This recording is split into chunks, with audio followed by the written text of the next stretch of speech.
Bismillahirrahmanirrahim. Assalamualaikum warahmatullahi wabarakatuh. Alhamdulillahirabbil alamin. Assalatu wassalamu ala asyrafil anbiya'i wal mursalin Sayyidina Muhammadin wa ala alihi wa ashabihi wa man tabi'ahum ila yaumiddin, amma ba'd.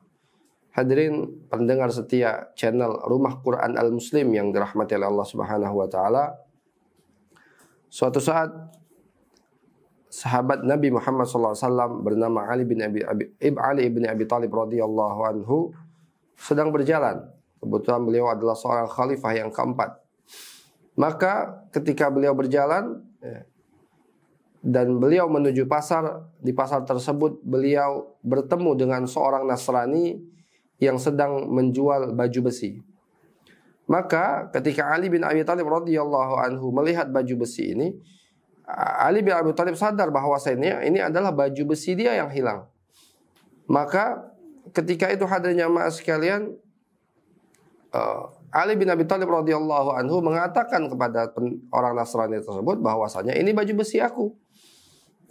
Maka dia meminta agar kiranya orang Nasrani ini mau datang ke pengadilan. Padahal dia seorang khalifah, bisa saja dengan mudah dia ambil baju besi tersebut karena dia seorang khalifah ketika itu. Tapi hal itu tidak dilakukan oleh Ali bin Abi Thalib. Malah beliau mengajak seorang Nasrani ini kepada hakim atau qadhi ketika itu. Hadirnya mas kalian, sampailah Ali dan orang Nasrani di hakim. Ternyata qadhi ketika itu adalah seseorang bernama Shuraih. Maka hadirnya mas kalian, ketika Shuraih ini melihat Amirul Mukminin Ali bin Abi Thalib radhiyallahu anhu yang datang, maka dia langsung berdiri. Dan kemudian dia langsung memberikan tempat duduknya kepada Ali bin Abi Thalib radhiyallahu anhu, sedangkan dia berdiri bersama dengan sang qadhi tersebut. Akhirnya Amirul Mukminin Ali bin Abi Thalib radhiyallahu anhu duduk di tempat qadhi tersebut. Kemudian dia mengatakan, wahai Shuraih, andaikan kata yang datang bersama aku ini adalah seorang muslim, niscaya aku tidak mau melakukan ini, yaitu duduk di tempat qadhi. Tapi karena yang datang bersamaku ini adalah seorang Nasrani, dan Rasulullah SAW pernah mengatakan, janganlah kalian itu kemudian menundukkan kedudukan kalian di depan orang-orang ahlul kitab ataupun orang-orang kafir, maka aku tidak mau agar kiranya beliau ini disamakan dengan seorang ahlul kitab tersebut.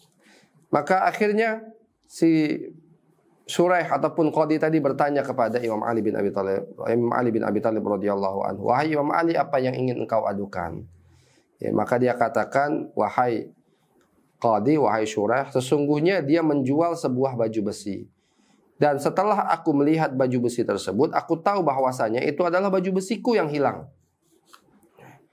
Maka aku ingin menuntut agar kiranya baju besi itu dikembalikan kepadaku. Maka kata Shuraih, benarkah wahai Nasrani? Ada orang Nasrani tersebut ditanya, benarkah yang dikatakan oleh Imam Ali ini? Kata orang Nasrani ini, sungguh sebenarnya aku tidak mengatakan Ali itu bohong, tapi yang aku ketahui bahwasanya baju besi ini adalah milikku. Jadi dia tidak mengakui bahwasanya ini adalah baju besinya Imam Ali bin Abi Thalib radhiyallahu anhu. Kemudian Shuraih tadi kemudian berkata kepada Ali, wahai Imam Ali, wahai Amirul Mukminin, apa bukti? Karena seorang yang menuduh itulah yang harus memberikan bukti. Bukan orang yang dituduh. Orang yang menuduh dia harus memberikan bukti ataupun saksi. Maka orang ini tadi kemudian Shuraih tadi bertanya kepada Imam Ali, wahai Imam Ali, apa bukti ataupun adakah engkau ini seorang saksi yang menyatakan bahwasanya baju besi ini adalah milik engkau? Kata Imam Ali bin Abi Thalib radhiyallahu anhu, demi Allah aku tidak punya saksi. Akhirnya artinya Imam Ali tidak punya kekuatan untuk mengambil baju besi tersebut. Karena kenapa? Dia nggak punya saksi. Karena dalam hukum Islam yang memberikan saksi itu adalah orang yang menuduh, bukan orang yang dituduh.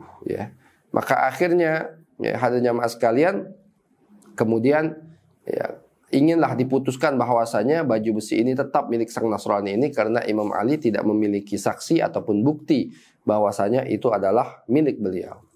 Tapi hadirin rahmat Subhanahu wa taala, kemudian sang Nasrani mengatakan, demi Allah, apa yang kalian lakukan ini ada di dalam kitab-kitab kami. Ini adalah sebuah ajaran yang benar. Karena kenapa? Dalam kitab-kitab kami, para nabi itu mengajarkan bahwasanya, ya, walaupun dia seorang nabi, walaupun dia seorang amirul mukminin, kalau ada sengketa di antara mereka, maka mereka akan datang menuju seorang hakim, dan seorang hakim tersebut akan memutuskan sengketa tersebut dengan adil. Maka apa yang dilakukan oleh Imam Ali ini sesuai dengan kitab-kitab mereka, ya. Bahwasanya kalau ada sengketa maka mereka harus bawa ke pengadilan, dan nanti hakimlah yang menentukan pengadilan tersebut, dan dia akan menentukan dengan adil. Sesungguhnya baju besi ini benar bukan milikku, kata seorang Nasrani ini. Sesungguhnya suatu saat aku pernah mengikuti Imam Ali, dan ternyata Imam Ali ketika itu baju besinya jatuh, dan aku ambil kemudian aku jual. Maka, ya, karena apa yang engkau lakukan ini, aku bersaksi di antara kalian bahwasanya asyhadu alla ilaha illallah wa anna Muhammadar Rasulullah. Aku bersaksi tidak ada Tuhan selain Allah, dan bahwasanya Nabi Muhammad adalah utusan Allah. Kemudian sang Nasrani ini masuk Islam, ya, atas keadilan sang qadi dan bagaimana kebesaran hatinya Imam Ali bin Abi Thalib radhiyallahu anhu.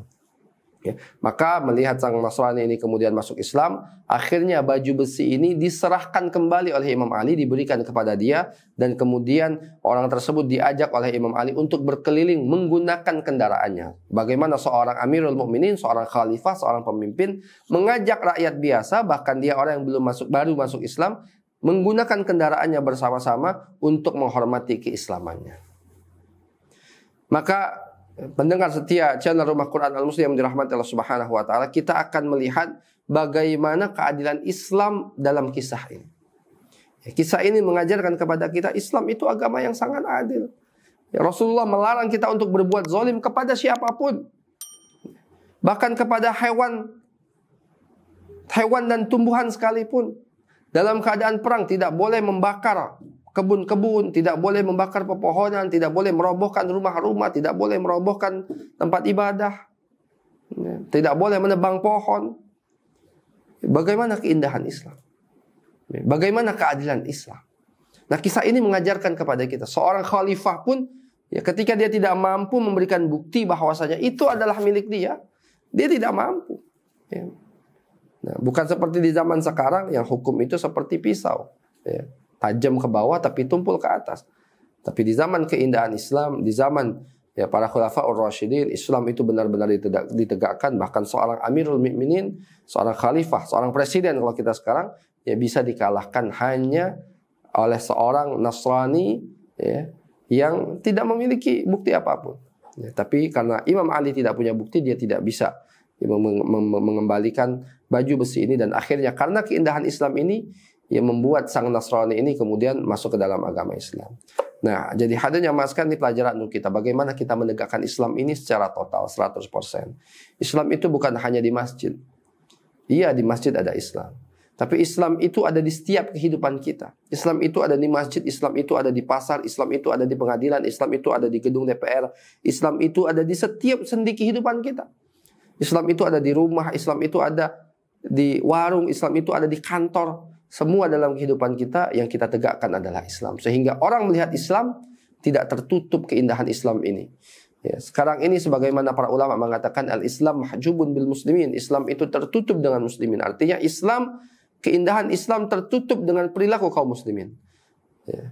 Dan ketika kita bisa mengaplikan Islam ini, maka kita akan melihat bagaimana Islam itu, ya, indah dan sangat indah, bahkan diperlihatkan oleh kaum muslimin dan tidak tertutup dengan perilaku kaum muslimin. Ini saja dari saya, kurang lebihnya mohon maaf. Akhirul kalam, assalamualaikum warahmatullahi wabarakatuh.